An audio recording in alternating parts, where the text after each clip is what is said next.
and I think the last count, 8 children. So she's keeping it all going in her way. In order to get started with today's entertaining tale, please leave a comment below this video and let me know the year that you were born. I would want to know whether you were a fan of the Bee Gees when you were younger. A yes or no comment will be posted underneath the video. It should come as no surprise that we are seated here, having at least once participated in the experience of listening to and being absorbed in the music of the Bee Gees.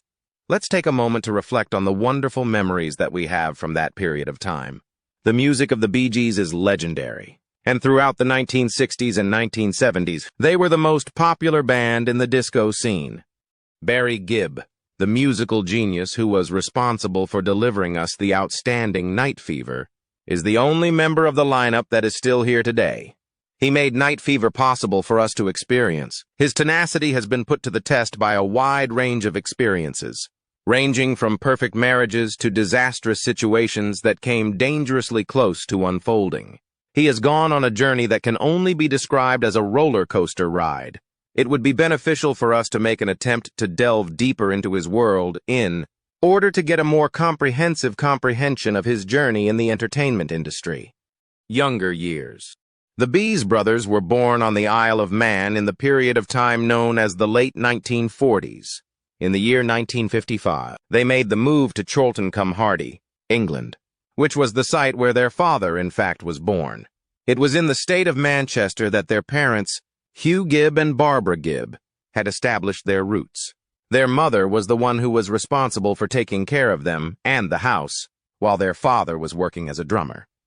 Hugh Gibb Sr., his grandfather, was born in the year 1892 in the county of Lanarkshire, Scotland. He was his grandfather's grandfather. Additionally, Barry had an older sister who was known by the name Leslie Evans. She was Barry's sister. With the intention of paying tribute to his father's younger brother, who had died away while he was still a little child, Alan was selected as his middle name. The family name Crompton, which Gibb was given, was derived from his grandfather, Sir Isaac Crompton, who was also the origin of the surname. After some time had passed, Barry's parents moved to Chapel House, which is situated on Strang Road. An incident that took place when Barry was roughly 2 years old resulted in his suffering serious burns as a consequence of a hot teapot that his mother had just placed on the table. He had severe burns all over his body as a consequence of the fact that he accidentally toppled it over as he was attempting to capture it. Over the course of about 2.5 months, he was employed at Noble's Hospital. Barry, when questioned about the occurrence, said that medical care back then was not as advanced as it is today, especially for severe burns. He made this observation in response to the question. However, I was unable to get treatments such as skin transplants due to my condition. My burns were so severe at one point that the doctors thought I had just 20 minutes to live. They felt that I would not survive. It is not typical. When I think of the 2 years that I spent in the hospital, I don't remember having any memories of anything. It is true that the memory of being burned is present, yet it seems as if it has been concealed in some other location. In spite of the fact that I still have the scars, I have no recollection of the circumstances surrounding the occurrence. In the year 1955, the brothers founded a musical group in Manchester that they called the Rattlesnakes. They have been performing throughout the years. Although Barry was the primary singer and also played slide guitar, Robin and Maurice were the supporting vocals and performed the acoustic guitar roles. Barry was also the performer of the slide guitar. The ensemble also included Paul Frost and Kenny Horrocks, who were not only their neighbors, but also their friends. Both of these individuals sang in the group. They began singing together in harmony in the month of December 1957, which was the commencement of their performance. At one time, they were planning to do a lip sync at a neighboring movie theater. However, the record that they were going to use was not genuine after all. They made the choice to pursue a career in singing as a consequence of the passionate welcome they received from the crowd on their live performance, which led them to opt to perform live instead. When Frost and Horrocks left the Rattlesnakes in May of 1958, the Gibb brothers made the decision to form a new band, which they named Wee Johnny Hayes and the Blue Cats. They were successful in their performance. Immediately after the departure of Frost and Horrocks, Barry made the decision to play for this new band under the name Johnny Hayes. Following this, in August of 1958, the Gibb family made the move to Australia, establishing down in Redcliffe, which is situated in the state of Queensland. They were accompanied by their younger brother Andy, as well as their older sister Leslie. Almost immediately, the brothers started performing there as a method of making revenue for themselves. Bill Good, who was in charge of planning speedway events and who recruited the brothers to offer entertainment for the audience, introduced them to a radio personality by the name of Bill Gates in the year 1960. Good was responsible for organizing speedway events. While the boys were playing at the speedway, the crowd would throw money onto the track for them, and the boys would get to keep anything they accumulated. This would happen during pauses in the performance. Gates first referred to them as the BGs, despite the fact that a lot of people think that it is an acronym for Brothers Gibb Brothers.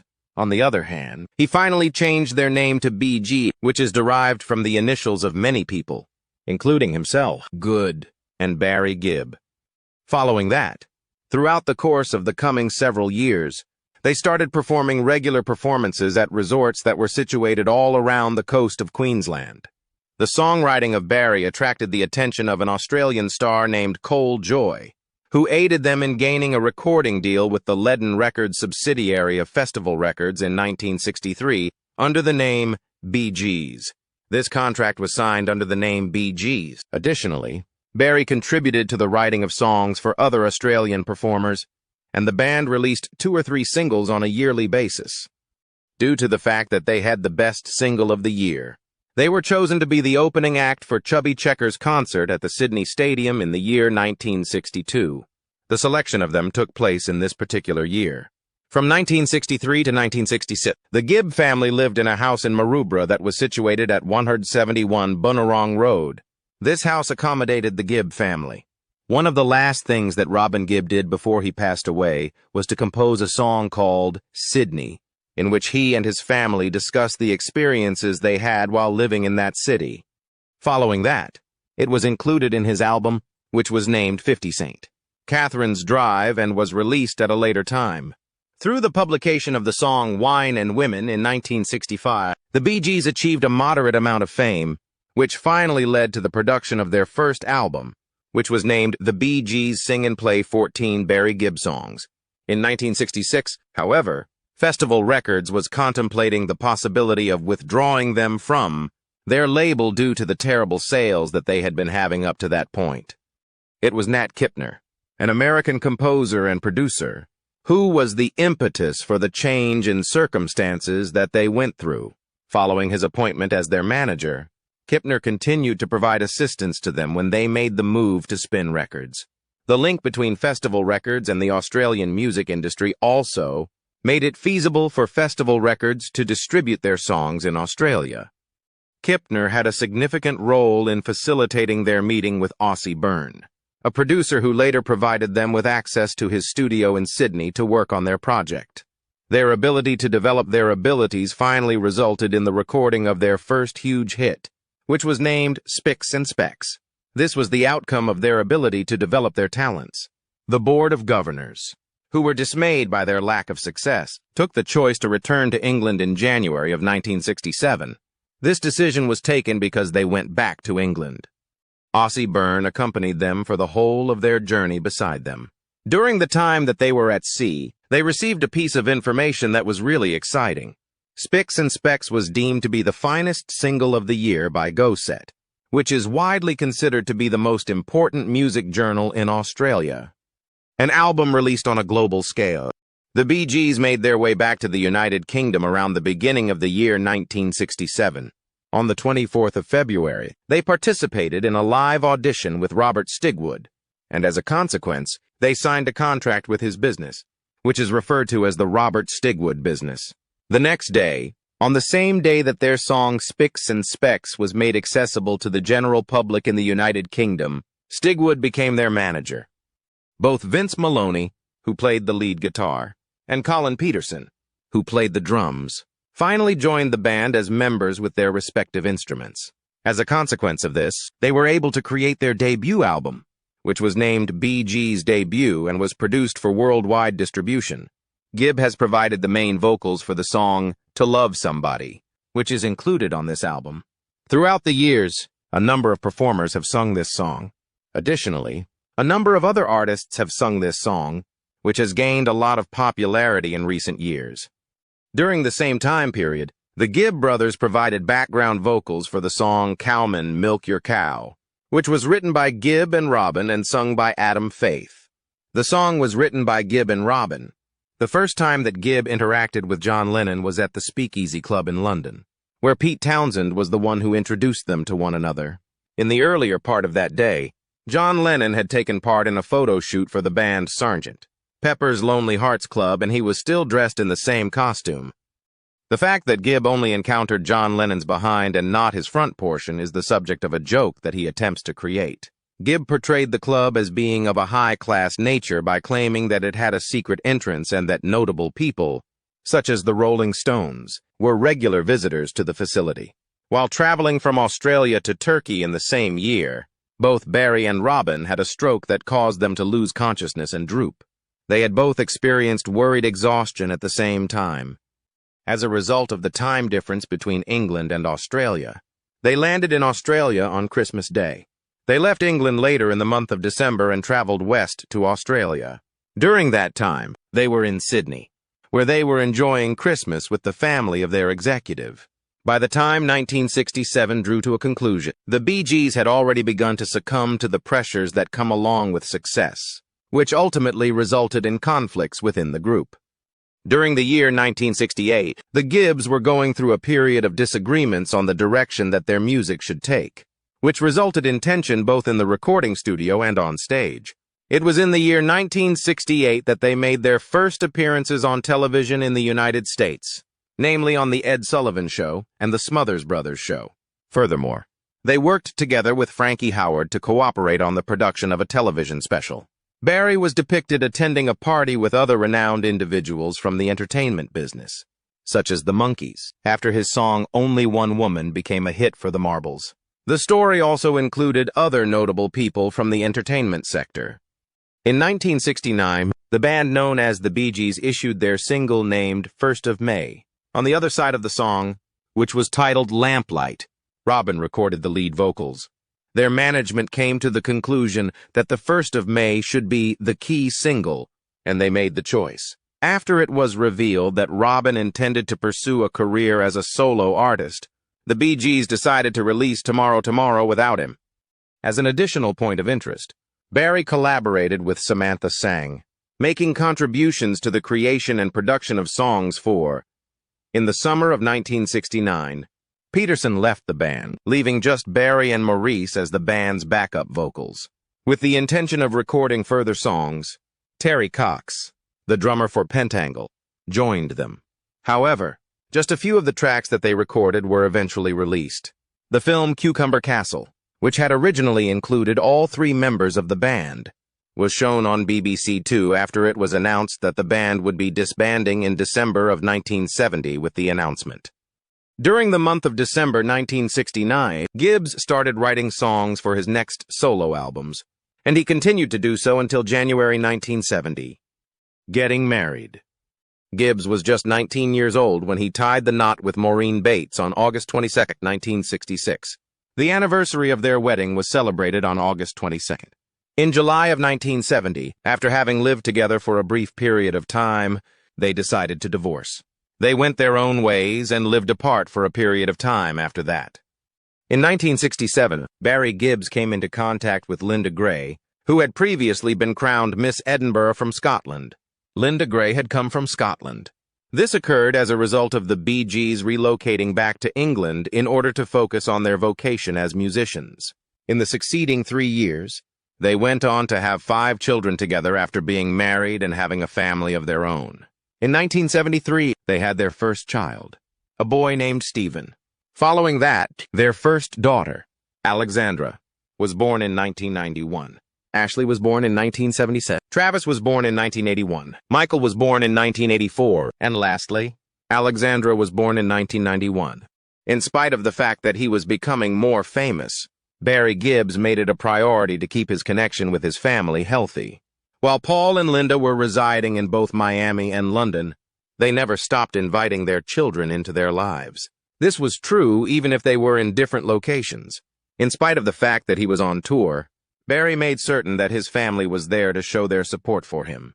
He said in 1989 that it was crucial for him to have the support of his family in order to be successful in his profession as a pop artist. The way that Barry described Linda was that she was a one-of-a-kind person who was well known for her love, enthusiasm, and sense of humor. They had their first meeting on the British music television program Top of the Pops in 1967, when Linda was hosting the show, and the band BG's hit song Massachusetts was at the top of the charts at the same time. This was the first time they had ever met. According to Barry's recollection, they had just noticed one other across the room and felt an instant connection with one another. There was a similar remembrance of the event that was made by Linda, who characterized it as being spontaneous throughout her account. In a documentary video, she detailed how her friends saw that Barry was staring at her and how he contacted her to question whether or not she would be interested in going out for a cup of tea. She also explained how he approached her to ask her if she would be out for a cup of tea. When asked about it, Barry said that he wanted to believe that it was love at first sight. He even mentioned that he wanted to believe it. He was certain that Linda was the woman he would spend the rest of his life with. This feeling was rooted deep inside his heart. The wedding of Barry and Linda, which took place on Barry's 24th birthday in 1970, took place in Caxton Hall in London. The wedding reception was held in London. A black-and-white news film that was posted by the Associated Press showed the couple leaving the ceremony. The footage was captured by the news organization. The movie was released on the same day that they were getting married. Barry had hired Linda to work as his secretary for a period of 18 months previous to the time that she got married. Their love for one another is just as strong as it was when they were first married, which is evidence that they have been married for more than half a century. This is a testament to the fact that they have been married for such a long time. Considered to be uncool by the audiences. Over the course of the 1980s, Barry had a significant deal of trouble in retaining his relevance within the music industry. The primary reason of this disagreement was a shift in musical trends, namely the emergence of electro-funk bands such as INXS, which presented a striking contrast to the signature sound of the Bee Gees. On the other hand, as a result of this, listeners started to see the Bee Gees as being considered uncool. Despite the fact that record sales were down and his popularity was also falling, Barry never wavered in his commitment to the music business. While he was still a member of the Bee Gees, he continued to make contributions to the music business by composing songs for other singers. Some of the vocalists he wrote songs for include Kenny Rogers, Diana Ross, and Olivia Newton-John, amongst others.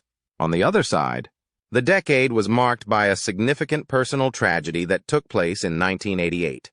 Andy Gibb, Barry's brother, passed away unexpectedly at the young age of 30 as a consequence of struggles with drug abuse. This event happened in 1988.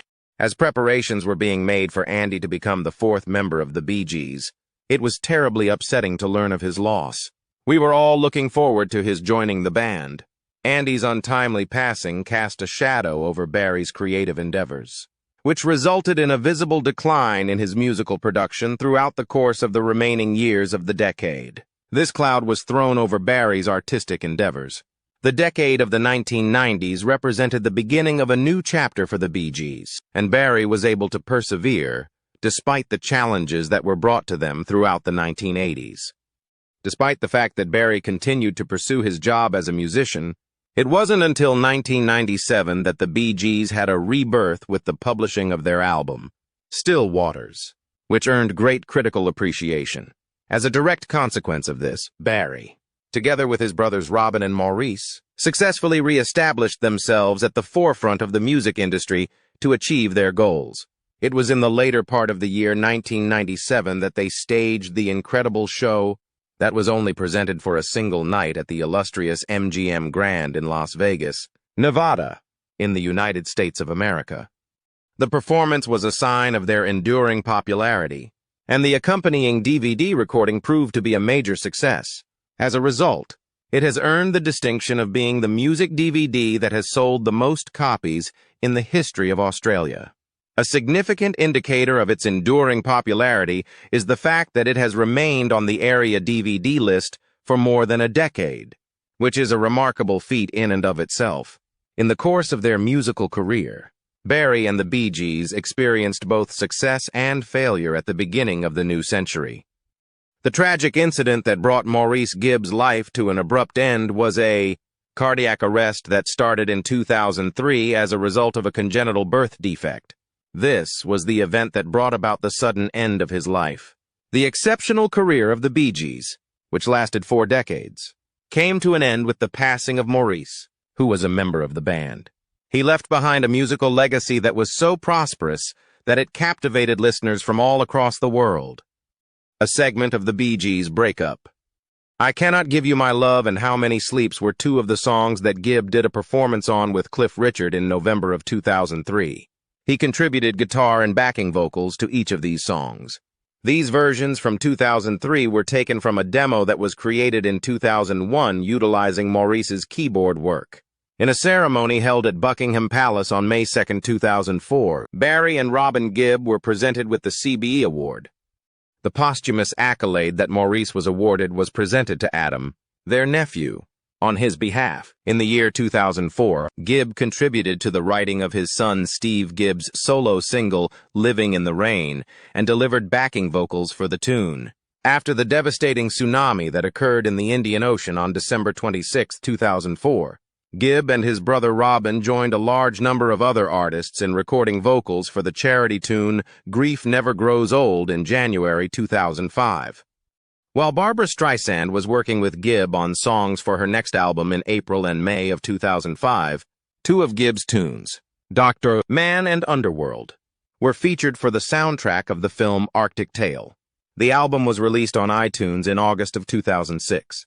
Gibb was one of the 4,500 musicians who signed an advertisement in the Financial Times calling for an extension of copyright protection for recordings in the United Kingdom from 50 years to 95 years. This was in response to Gower's review, which was released by the British government the day before. Gower's review recommended that the protection be maintained at 50 years. Drown on the River was first made available as a song on iTunes in the year 2007. And it was then included in the soundtrack of the film Deal. In the same year, Gibb also contributed backing vocals to Jamie Jo's song You Turn Me On and composed the theme music for the television show Grease is the Word, which aired on ITV during the 6th season of American Idol. He also served as a coach. At a 1-hour finale event that took place on March 14, 2009, Gibb and Olivia Newton-John performed for Sound Relief, a campaign that was established to provide assistance to victims of the Victorian bushfires that occurred in Australia in February 2009. The event, which was held at Sydney Cricket Ground, was aired on the Max TV cable network to viewers all throughout the country. Gibb was posthumously honored on July 10, 2009, when he was given the title of Freeman of the Borough of Douglas on the Isle of Man. His brothers Robin and Maurice were also included in this honor. In the latter part of the year, Barry and Robin disclosed their plan to reunite as the Bee Gees. Gibb ultimately decided not to participate in the recording of the Gorillaz album Plastic Beach, which was slated to be released in March of 2010. Grey Ghost and Daddy's Little Girl were the 2 songs that he uploaded to the internet in December of 2011. The first performance of Gibb's solo act in the United States took place on February 21, 2012, at the Seminole Hard Rock Cafe for the first time, together with Samantha Gibb, a singer in her own band. He gave a performance in which they sang the song, How Can You Mend a Broken Heart? Not only did Maurice's daughter Barry's son Steve sing a song that Maurice had written on time, but Steve also played lead guitar and sang the song Death of Robin Gibb. After then, in the year 2012, the Gibb family was struck by yet another setback. A performer named Robin Gibb passed away at the age of 62. Despite the fact that he passed away at an early age, he had already made a significant contribution to the realm of popular music via his membership in the Bee Gees. Robin Gibb, along with his twin brother Maurice and his older brother Barry Gibb, had a significant role in propelling the group to a level of popularity in the history of pop music that had never been seen before. In addition to his performance, he was the creative force behind some of the most well-known songs that the band had ever released. These songs included Massachusetts, How Can You Mend a Broken Heart, and I Started a Joke, which ultimately emerged as the defining characteristics of his personality. During the early stages of the Bee Gees' career, Robin was consistently present. However, disagreements between him and Barry led to his temporary resignation from the organization in the late 1960s.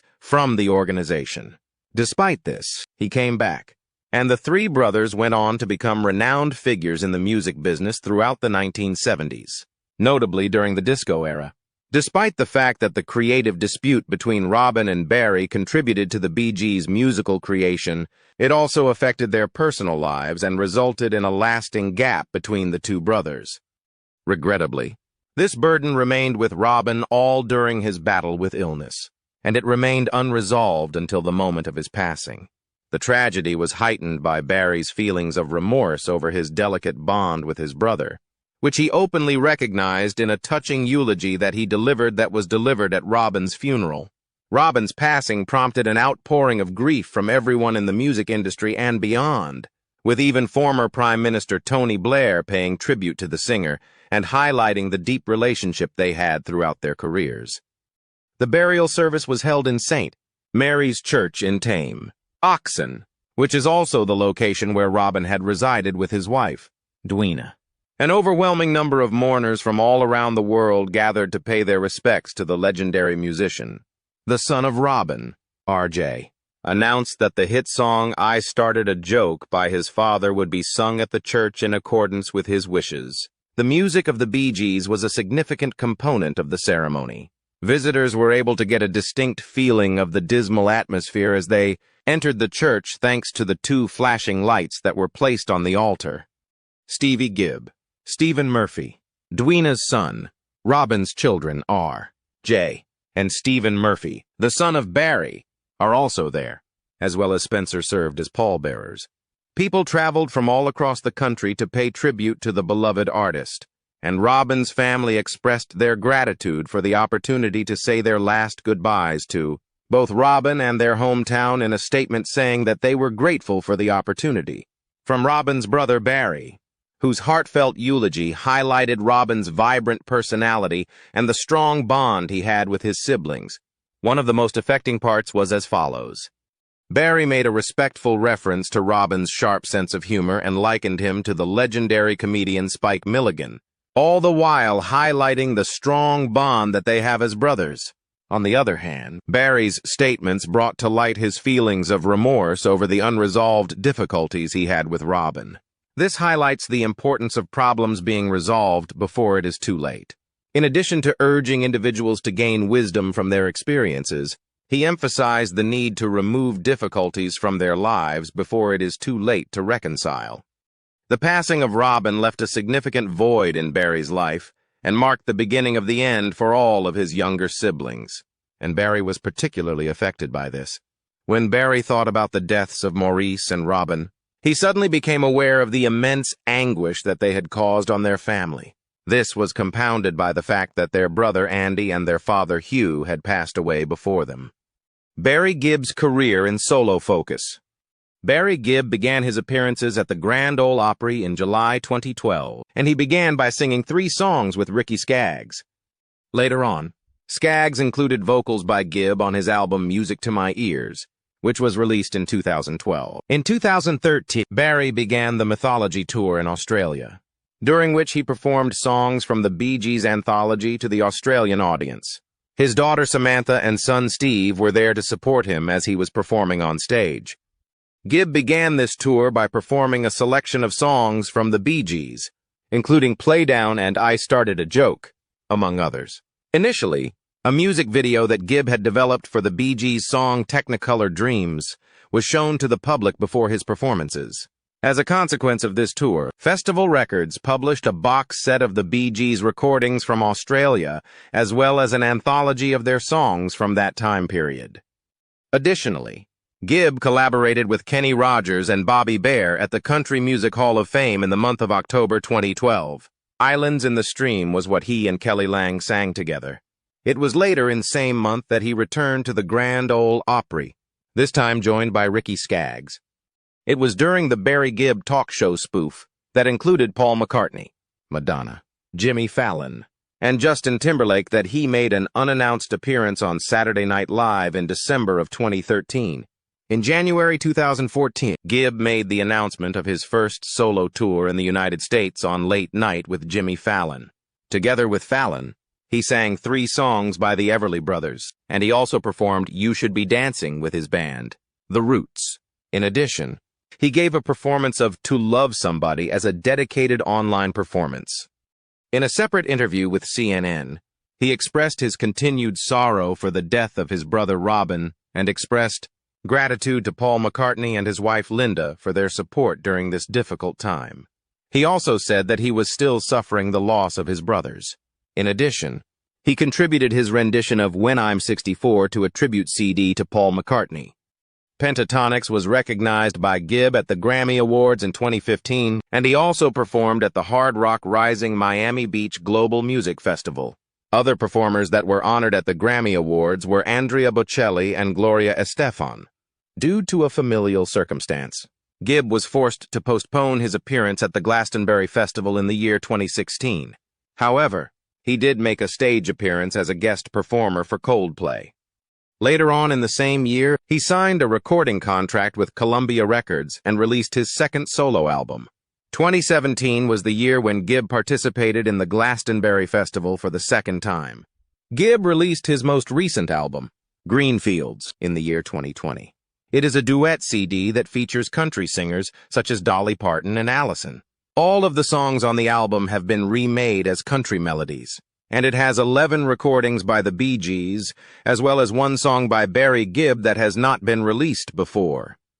The song Words of a Fool, which was released as a sampler, includes Jason Isbell as a performing artist. The passing of Maurice in 2003 and Robin in 2012 left Barry Gibb in a state of profound depression and a sense of disorientation. He said to Billboard in 2016 that he spent a significant amount of time feeling miserable and aimless, obsessed with the past. On the other hand, his wife Linda Gray once again led him back to the road he had chosen. There came a time when Gibb had the impression that there was no need to continue, and he reached a point when he really considered giving up totally. On a particular occasion, Linda spoke to him and encouraged him to stop wallowing in self-pity and start taking pleasure in life once again. It was because of Linda's encouragement that Gibb was able to go outside of his home and return to the stage. In an interview with Time magazine in 2014, Gibb recounted this pivotal moment in the story. In the latter part of the same year, he embarked on his first solo tour, bringing along his youngest son, Stephen, and his niece, Samantha. When thinking about the trip, Gibb emphasized how natural it seemed to travel with cousins and how they shared a passion for making music together. He was overjoyed to have his son, Stephen, at his side, as well as his niece, Samantha, who was lending her voice. As a result of the release of his first solo album, titled In the Now, Gibb made tremendous progress in his solo career in the year 2016. In accordance with what was reported in Billboard, Gibb contributed his whole being to the project while working with his children Stephen and Ashley.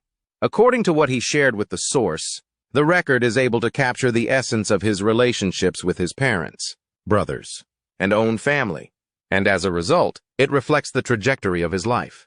The experience of seeing his children mature and start their own families brought about a significant shift in his perspective. Gibb's health and well-being were Linda's top priorities from the beginning of his journey, and she was a continuous source of support for him. Their continued collaboration was shown by the fact that they were both present at the Nordhoff Robbins O2 Silverclef Awards when they were held in London in 2013. As Gibb reflected on the challenges that his family had faced, he came to the realization that Linda had played a significant role in directing him away from such perils.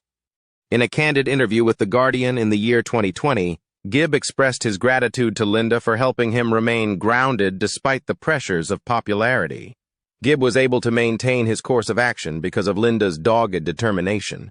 even while his brothers struggled with their problems. He expressed his gratitude for Linda's unwavering commitment and remarked on the significant alteration that her influence had brought about in his life. We really hope that you found this film to be enjoyable. In the following, I will see you.